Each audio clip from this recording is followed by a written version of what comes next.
नमस्कार, बहुत स्वागत है आपका हमारे खास कार्यक्रम में। आपका शहर आपकी खबर देख रहे हैं आप, मैं हूं आपके साथ ऋषिका गुप्ता। आज हम बात करेंगे बहराइच, लखनऊ और बलरामपुर की। हम उठाएंगे इन शहरों के आज के बड़े मुद्दे और जानेंगे ग्राउंड जीरो से हकीकत। तो चलिए शुरू करते हैं आपका शहर आपकी खबर।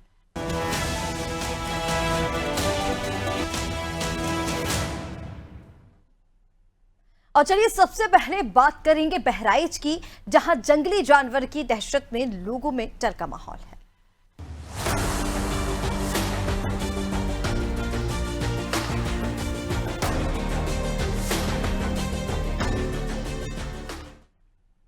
बहराइच की महसी तहसील में एक बार फिर जंगली जानवरों की दस्तक से लोगों में डर का माहौल कायम है। हरदी थाना क्षेत्र के बदनपुरवा, मोतीपुरवा और सिसैया गांव में देर रात तब अफरा तफरी मच गई जब एक जंगली जानवर ने अचानक ग्रामीणों पर हमला कर दिया। इस हमले में 4 लोग गंभीर रूप से घायल हो गए। घायलों का इलाज स्थानीय अस्पताल में चल रहा है। घटना की सूचना मिलते ही क्षेत्रीय विधायक सुरेश्वर सिंह आधी रात को ही गाँव पहुंचे और पीड़ित परिवारों से मुलाकात कर हर संभव मदद का आश्वासन दिया। सूचना मिलते ही वन विभाग और पुलिस की टीमें भी मौके पर पहुंच गई और हमलावर जानवर की तलाश में जुट गई हैं। फिलहाल ग्रामीण दहशत में हैं और पूरे इलाके में दहशत का माहौल बन चुका है। चूंकि पिछले वर्ष भी इसी इलाके में खूंखार भेड़िए का आतंक था और इस वजह से लोगों में एक बार फिर दहशत पैदा हो गई है। 4 घटनाएं हुई। किसी वन्य जीव द्वारा काटा गया है, जिसमें 2 पुरुष हैं, 2 महिलाएं। एक महिला 4-5 महिलाओं के साथ शौच के लिए जा रही थी। उसके तिल्ली को पकड़ा है, उसमें दांत लगे हुए हैं। एक के पैर के अंगूठे और नीचे तरुए में काटा गया है राजकुमार सिंह को। मोतीपुरवा में यादव जी के एड़ी पर, उनके प्राइवेट पार्ट पे, होंठ पे, और जब उन्होंने मुंह पकड़ने का प्रयास किया तो उनकी उंगली भी काटने का प्रयास किया। और एक चिकवा है सिसैया में, उनकी माँ के हाथ में बाहर लिटी थी, हाथ में काटने का काम किया। अब ये वन्य जीव है, कौन सा वन्य जीव है तो दिन में पड़ताल करने पर मालूम होगा। खेतों में नमी में जब उनके चिन्ह देखे जाएंगे। 4 लोगों पर हमला हुआ, जिसमें 2 पुरुष 2 महिलाओं पर वन्य जीव के द्वारा हमला किया गया है और उनका प्राथमिक उपचार कराया गया है और उनको टेटनेस और रेबीज से संबंधित इंजेक्शन लगाने की व्यवस्था की जा रही है। पुलिस, वन विभाग और प्रशासन की टीमें भी यहाँ पर मौजूद हैं और गश्त लगातार कर रही हैं और माननीय विधायक जी और अन्य जनप्रतिनिधियों के लगातार दिशा निर्देश और पूर्व में जो टीमें लगाई गई थी उनके हिसाब से हम लोग पुनः जो है उसी को फॉलो कर रहे हैं, जो नियम लगाए गए थे और जो बंदोबस्त किया गया था। और लगातार निगरानी करेंगे और दिन में उसको संभवतः जो है पहचान हो जाएगी उनके पगमार्क मिलने के बाद। तो देखिए जंगली जानवरों से ग्रामीणों में कितनी दहशत है, घर से बाहर निकलने को वो घबरा रहे हैं। और ऐसे में अब सवाल कई सारे खड़े हो रहे हैं कि अगर पिछले साल भी इस तरह के हालात बन गए थे तो विभाग ने इसको लेकर पहले से इंतजाम कोई क्यों कुछ नहीं किए। अभी तक कई लोगों पर जंगली जानवर जो है वो हमला कर चुका है, कई लोगों का इलाज अस्पताल में जारी है, लेकिन अभी तक उस जानवर का पता नहीं लग पाया। हालांकि वन विभाग की टीम मौके पर पहुंची, तलाश में जुट गई है, लेकिन अब सवाल भी उठाए जा रहे हैं कि आखिर कब तक ग्रामीणों को इसी तरह दहशत में जीना होगा। ये तस्वीरें आप देख रहे हैं बहराइच से। इसको लेकर महसी इलाके में एक बार फिर से जंगली दहशत जो है वो फैलती हुई नजर आई। और चलिए इसी पर ज्यादा अपडेट्स के लिए हमारे साथ बहराइच से संवाददाता विनोद द्विवेदी जुड़ गए हैं। विनोद, सीधा आपके पास आएंगे। महसी इलाके में एक बार फिर से दहशत है। जंगली जानवर के डर से लोग घरों से बाहर निकलने में भी कतरा रहे हैं। इसी तरह के कुछ हालात पिछले साल भी बन गए थे और एक बार फिर से यही माहौल बन गया है। जी बिल्कुल रिश्का, ये वही क्षेत्र है जहां पर 10 बच्चों की मौत हुई थी और 50 से 60 लोग घायल हुए थे। लेकिन जो डीएफओ बहराइच है इस समय, राम सिंह यादव जो डीएफओ बहराइच हैं, रात्रि में जरूर मीडिया के सामने आए और कार्रवाई की बात, सर्च ऑपरेशन की बात की, लेकिन जमीनी हकीकत दिन के उजाले में नजर नहीं आ रही है। और वन विभाग आखिर वो कहाँ सर्च कर रहा है, कहाँ उस आदमखोर को ढूंढ रहा है, क्योंकि जिस तरीके से गांव में दहशत है, लोग सहमे हुए हैं, क्योंकि ये वही इलाका है जहां पर 10 लोगों की मौत हुई थी और 50 से 60 घायल हुए थे। लेकिन वन विभाग कहां ढूंढ रहा है, कहाँ उसके ड्रोन कैमरे उड़ रहे हैं, कहाँ उसका सर्च ऑपरेशन चल रहा है, इसकी जानकारी डीएफओ ने अभी तक कोई सार्वजनिक नहीं की है, ना मीडिया को बताया है। खुद जो डीएफओ बहराइच है राम सिंह यादव, उनके पर्सनल नंबर और सीयूजी नंबर पे कई बार टेलीफोन किया गया है, लेकिन ना तो डीएफओ ने फोन उठाया है, ना वहां के कर्मचारियों ने फोन उठाया है। वहां से वन विभाग की तरफ से अभी कई घंटे बीत चुके हैं, क्योंकि ये रात की घटना है, 1:30 बज चुके हैं। ऐसे में वन विभाग क्योंकि उदासीन नजर आ रहा है, लापरवाह नजर आ रहा है। आखिर देखना होगा कि आगे डीएफओ बहराइच क्या जवाब देते हैं। लेकिन अभी बहरहाल के लिए बहराइच के इन गांवों में दहशत का माहौल है, क्योंकि रात में जब सूचना मिली तो क्षेत्रीय विधायक सुरेश्वर सिंह अपनी बंदूक लेकर, अपने साथियों को लेकर पूरी रात गांव वालों की हिफाजत करने के लिए पूरे गांव में पहरा देते नजर आए, क्योंकि गांव के लोग विधायक के ऊपर विश्वास करते हैं, क्योंकि क्षेत्रीय विधायक भी वहीं के रहने वाले हैं, सिसैया चूड़ामणि के रहने वाले हैं। तो विधायक रात्रि में निवास ज्यादातर अपने गांव में करते हैं। जब ऐसी परिस्थितियां आती है तो खुद विधायक सामने आकर लोगों की मदद करते हैं। रिश्का ओटू। बिल्कुल, देखिए विनोद, जिस तरह से आपने वहाँ की स्थिति बताई है कि लोग, अब देखिए हम लगातार ये बता रहे हैं कि पिछले साल भी इसी तरह के जो हालात हैं वो इलाके में बन गए थे एक बार फिर से। और जैसे कि आपने जो आंकड़ा बताया है कि 10 लोगों की मौत हो चुकी है, 50 से ज़्यादा लोग घायल हैं, तो ऐसे में सवाल खड़े हो रहे हैं। बिल्कुल ठीक कहा आपने कि कहाँ पर है ड्रोन कैमरे जिनकी वजह से निगरानी की जाती है। ऐसे में मैं आपसे ये भी जानना चाहूँगी, देखिए ये जो आपने आंकड़ा बताया वो क्या इसी साल का आंकड़ा है? दूसरा, वन विभाग जब लगातार सर्चिंग कर रहा है तो अभी तक पता क्यों नहीं चल पाया क्षेत्र कितना बड़ा है, लगभग कितने क्षेत्र में फैला हुआ है जंगल, और कितने जंगली जानवर यहाँ पे होंगे, इस बात की कोई जानकारी अभी तक वन विभाग से पता लग पाई है?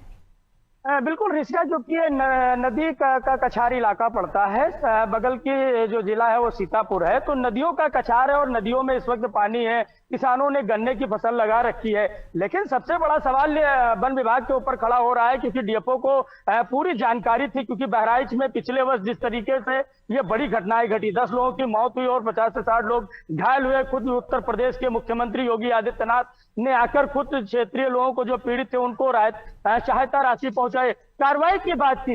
लेकिन पूर्व के डीएफओ के जाने के बाद मौजूदा जो इस वक्त के डीएफओ हैं राम सिंह यादव, जो डीएफओ हैं, ये अपने ऑफिस में बैठकर सिर्फ क्षेत्रीय चीजों की जानकारी लेते हैं, लेकिन जमीनी हकीकत से नजर नहीं आए। अगर इन्होंने समय से पहले, क्योंकि बरसात के महीने में आक्रामक हो जाते हैं, क्योंकि पिछले बार भेड़िया आक्रामक था, आदमखोर वो लेंगड़ा भेड़िया जो है आक्रामक था, उसके कुंबे पकड़े भी गए थे।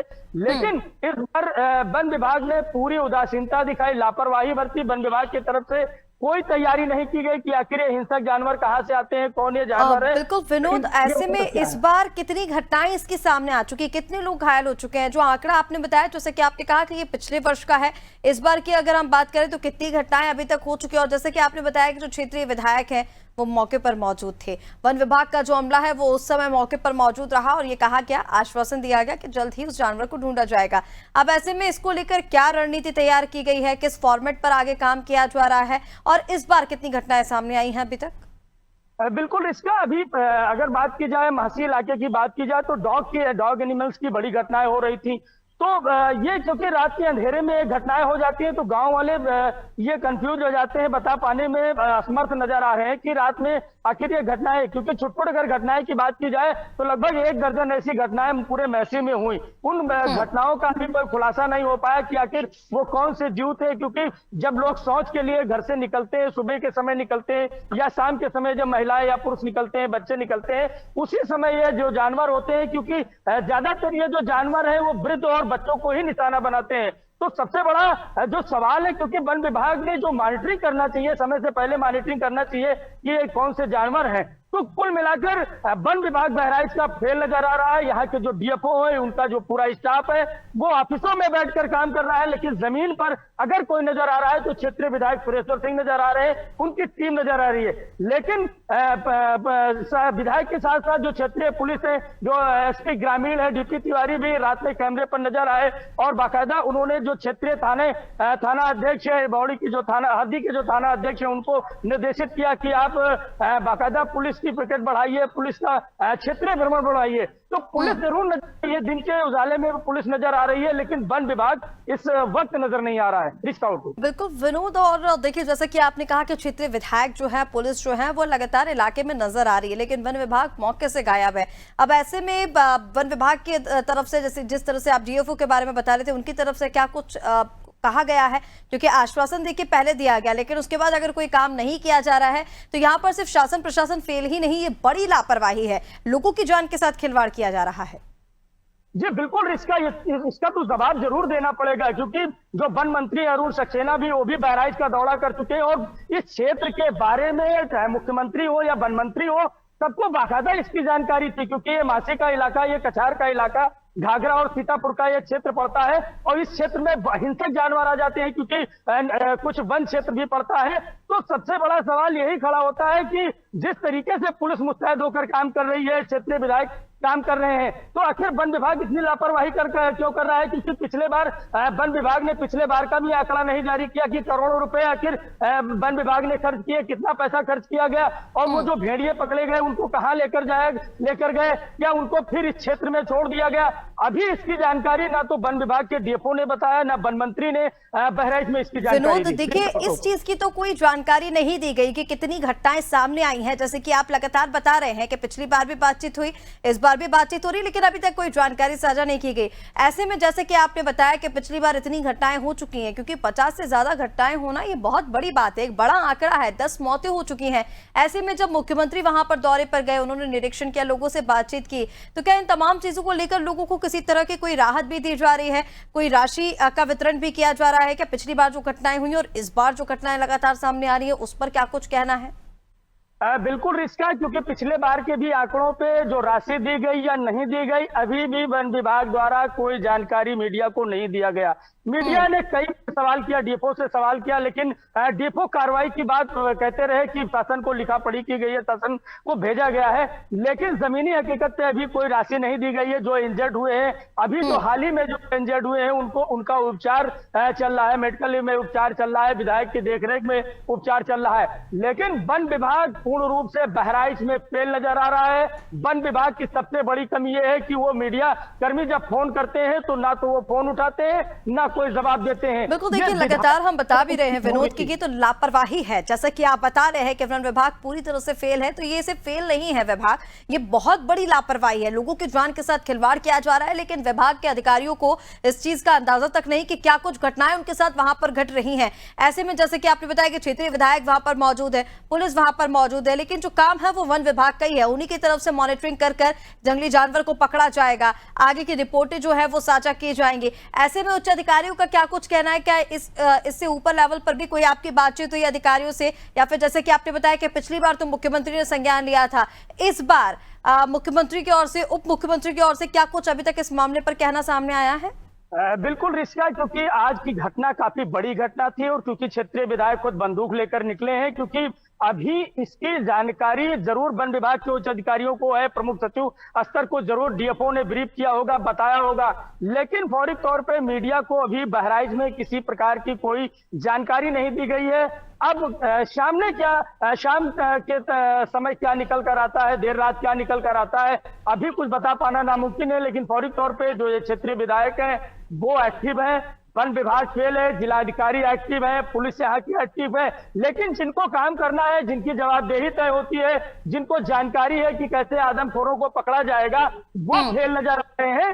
सबसे बड़ा सवाल ये उठता है, मुख्यमंत्री को बहराइच के डीएफओ से पूछना चाहिए कि आखिर मीडिया का फोन क्यों नहीं उठाया जा रहा है, उनको जवाब क्यों नहीं दिया जा रहा है, क्योंकि जब विपक्ष बिल्कुल ये बहुत बड़ी लापरवाही है विनोद, जिनको इस काम में आगे होना चाहिए उन्हीं की वजह से इतनी बड़ी जो लापरवाही है वो यहाँ पर देखी जा रही है। और ऐसे में सवाल अब कई सारे खड़े हो रहे हैं, वन विभाग की कार्यप्रणाली पर भी सवाल खड़े हो रहे हैं, और ऐसे में अगर इन तमाम चीजों को लेकर लोगों को अभी तक कोई बड़ी राहत नहीं दी गई है तो उसको लेकर भी काफी सारे सवाल खड़े हो रहे हैं। विनोद, तमाम जानकारी के लिए बहुत शुक्रिया आपका।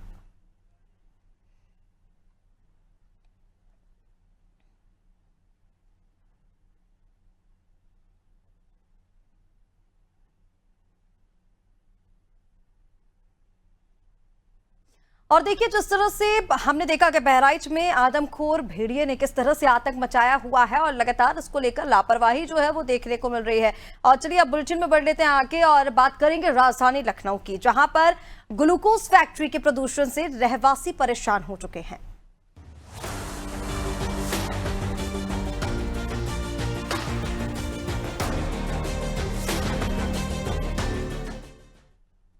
लखनऊ के बीकेटी क्षेत्र स्थित पहाड़पुर के पास पुरुषोत्तम ग्लूकोज फैक्ट्री खुलेआम प्रदूषण फैलाकर लोगों के जीवन के साथ खिलवाड़ कर रही है।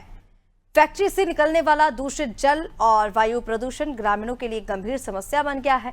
ग्रामीणों की शिकायत के बाद प्रदूषण नियंत्रण बोर्ड ने नोटिस जारी कर संचालक से जवाब मांगा था, लेकिन कोई संतोषजनक जवाब नहीं मिलने पर 15,000 प्रतिदिन का जुर्माना लगाने की सिफारिश की गई। अब इसके बावजूद फैक्ट्री अपनी रसूख के चलते खुले में अपशिष्ट जल छोड़ रही है। ग्लूकोज फैक्ट्री कहाँ पर बनी हुई है? ये बनी है पहाड़पुर चौराहा के आगे। यहाँ पर जो गंदा पानी है वो काफी समय से खुले में डाला जा खुला में डाल रहे हैं, बहुत दिन से डाल रहे हैं। में डाला जा रहा पहले तालाब में डालते हैं, अब खुले में डाले लगे हैं। हाँ, है। कई बार इसकी शिकायत भी बहुत शिकायत वही है, मतलब मानत कोई नहीं। की। ऐसे में कार्यवाही क्या होनी चाहिए? कार्रवाई का अपन पानी सुरक्षित बनावे और ना बना पाओ तो बंद करेंगे, क्योंकि सब गाँव में हम बीमारी फैल रही है। तो ये बड़ी लापरवाही है। विभाग की तरफ से नोटिस दिए जाने के बावजूद क्षेत्र में फैक्ट्री संचालित की जा रही है, जिससे निकलता हुआ जो पानी है जो दूषित है उसकी वजह से ग्रामीणों को काफी दिक्कतों का सामना करना पड़ रहा है, लेकिन अधिकारी मौन है। और चलिए इसी पर ज्यादा अपडेट्स के लिए हमारे साथ संवाददाता राजीव तिवारी जुड़ गए हैं। राजीव, फैक्ट्री से प्रदूषण लगातार बढ़ रहा है। ग्लूकोज जो आमतौर पर एनर्जी के लिए दिया जाता है, कहा जाता है कि ग्लूकोज दे दिया जाए एनर्जेटिक व्यक्ति हो जाता है, लेकिन यहाँ पर जिस फैक्ट्री में ये ग्लूकोज बन रहा है वहां पर लोग बीमार हो रहे हैं, परेशान हो रहे हैं। ये भी कहा जा रहा है कि विभाग की तरफ से नोटिस दे दिया है, उसके बाद भी फैक्ट्री पर कोई असर नहीं। देखिए, बिल्कुल ये बीकेटी क्षेत्र का मामला है और सबसे बड़ी बात ये है कि जो क्षेत्रीय विधायक है बीजेपी से योगेश शुक्ला, उनका पैतृक गांव भी है। हालांकि जब ये ग्रामीणों के द्वारा उनके पास सूचना पहुंची तो उन्होंने भी इस पर नाराजगी जताई थी और कड़ी चेतावनी दे करके जो फैक्ट्री संचालक है उनको कड़े निर्देश दिए थे कि ग्रामीणों के प्रति किसी तरह की लापरवाही बरती जाएगी। लेकिन जो फैक्ट्री संचालक हैं वो सभी कानूनों की धज्जियां उड़ाते हुए लगातार उनका जो वायु प्रदूषण और जल प्रदूषण है वह खुले में फेंक कर कहीं न कहीं जो गंदगी है उसको बढ़ावा दिया जा रहा है। कि साथ ही तमाम जो बीमारियां हैं, एक नहीं गांव लगभग आधा दर्जन से ज्यादा गांव की चपेट में है। और जो इस पर लगाम लगाने की अगर बात कर ली जाए तो प्रशासन और प्रदूषण नियंत्रण बोर्ड ने भी कई बार इस पर जुर्माना लगाया है, कई बार इसको जो है नोटिस जारी की गई, लेकिन वह अपनी दबंगाई के आगे किसी की मानने को तैयार नहीं है। लेकिन ये क्षेत्र का बड़ा मुद्दा ये है कि जो बीजेपी विधायक हैं ये उन्हीं के गांव के रहने वाले हैं, लेकिन सत्ता में होने के बाद भी अगर कार्यवाही नहीं कर रहे हैं, ऐसे में जो खिलाफ कार्रवाई जी। बिल्कुल, देखिए राजू, जिस तरह से आप बता रहे हैं कि रसूख के चलते फैक्ट्री पर कोई कार्रवाई नहीं हो रही है, विभाग की तरफ से नोटिस दिया गया लेकिन अधिकारी मौन है। ऐसे में विभाग की तरफ से नोटिस जब दिया गया उसके बाद भी कोई प्रतिक्रिया अगर फैक्ट्री के सामने नहीं आई है तो किसी भी तरह की क्या विभाग की तरफ से मॉनिटरिंग नहीं की गई है? अधिकारियों की तरफ से जो फैक्ट्री संचालक है, फैक्ट्री के लोग हैं, वहां पर किसी भी तरह की कोई मॉनिटरिंग नहीं की गई? क्योंकि जिस तरह से आपने बताया है, जो रिपोर्ट पर हम दिखा रहे हैं कि जैसे कि आपने कहा कि सिर्फ एक गांव नहीं, आसपास के कई गांव जो हैं वो इस फैक्ट्री के प्रदूषण से परेशान हैं। देखिए, बिल्कुल जो है प्रदूषण नियंत्रण बोर्ड के द्वारा इनको नोटिस जारी की गई थी तो उन्होंने इस पर साफ तौर पर बताया था कि यहाँ पर अब किसी तरह के अपशिष्ट पदार्थ या जो वायु प्रदूषण है इसको नहीं किया जाएगा। अगर इसमें दोबारा लापरवाही अगर मिलती है तो आपकी फैक्ट्री को बंद कर दिया जाएगा। लेकिन उसके बाद भी अधिकारियों की लापरवाही के चलते अभी भी हालात जब के तब हैं। ग्रामीणों में इससे नाराजगी भी है, लेकिन जो फैक्ट्री संचालक है वह किसी की सुनने को तैयार नहीं है। तो कहीं ना कहीं जो अधिकारियों के दिशा निर्देश हैं उनको ठेंगा दिखाते हुए ये फैक्ट्री संचालित की जा रही है और अपने मन मुताबिक कार्य किया जा रहा है। अगर वहाँ की बात कर ली जाए तो तमाम जो ग्राम पंचायतें वहाँ पर हैं, वहाँ के जो सैकड़ों लोग मौजूद हैं, वहाँ पर रहन सहन कर रहे हैं, उनको खाना खाने से लेकर के आने जाने तक काफी दिक्कत हो रही, क्योंकि यहाँ का जो राजू, जैसे फैक्ट्री कि का आपने बताया कि रसूख के चलते कोई कार्रवाई फैक्ट्री पर नहीं हो रही, तो क्या इस बात का भी अभी तक कोई पता लग पाया है कि फैक्ट्री संचालक के ऊपर किन लोगों का संरक्षण है? क्योंकि बताया जा रहा है कि संचालक को ही नोटिस जारी किया गया था, लेकिन अभी तक कोई जवाब सामने नहीं आया है। बिल्कुल बिल्कुल ये कहा जा सकता है कि नोटिस जारी हो गई, जुर्माना भी लग गया, तो आखिर किसके संरक्षण में चल रही है। हालांकि ये अभी तक कोई अधिकारी अपने पर इस बात को लेने से साफ तौर पर इनकार कर रहा है। कहीं ना कहीं एक दूसरे पर जो है डाला जा रहा है कि वहां पर इसकी शिकायत हो जाएगी तो वहां के अधिकारी इस पर जो है नियंत्रण कर सकते हैं, लेकिन साफ तौर पर जो है कोई अधिकारी मामले पर बोलने के तैयार नहीं है। हालांकि अनादि टीवी ने इससे पूर्व में भी खबरें की थी, जिसके बाद प्रदूषण नियंत्रण बोर्ड ने इनको जो है नोटिस जारी की थी, लेकिन हालांकि बिल्कुल राजू, तमाम जानकारी के लिए बहुत शुक्रिया आपका।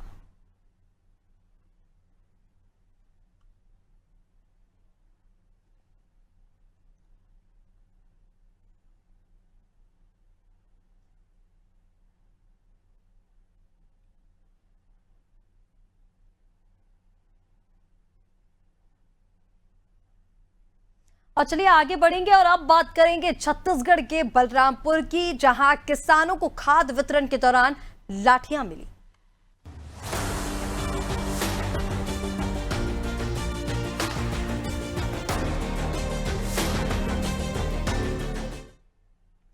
बलरामपुर जिले के कोवापुर ग्राम सहकारी समिति पर खाद वितरण के दौरान भीड़ को नियंत्रित करने पहुंचे पुलिसकर्मियों ने किसानों के साथ अभद्र व्यवहार किया। घटना का वीडियो अब सोशल मीडिया पर वायरल हो रहा है। मामले में अपर पुलिस अधीक्षक विशाल पांडे ने कहा कि भीड़ अधिक होने के कारण गेट पर भारी दबाव बन रहा था, जिससे व्यवस्था बनाए रखने के लिए पुलिस ने हल्का बल प्रयोग किया। स्पष्ट किया उन्होंने कि किसी भी पुलिसकर्मी की कोई दुर्भावना नहीं थी। हालांकि पूरे मामले की जांच क्षेत्र अधिकारी लालिया को सौंप दी गई है। थाना महाराजगंज तराई अंतर्गत एक खाद वितरण के दौरान एक वीडियो सोशल मीडिया पर वायरल हो रहा है, जिसके संबंध में ये कहना है कि कौवापुर खाद वितरण केंद्र पर वहाँ पर किसानों की इतनी भीड़ थी कि कोई भी आगे आ जा नहीं पा रहा था और चैनल गेट पर दबाव बन रहा था। इसको ठीक करने के लिए वहाँ उपस्थित पुलिसकर्मियों के द्वारा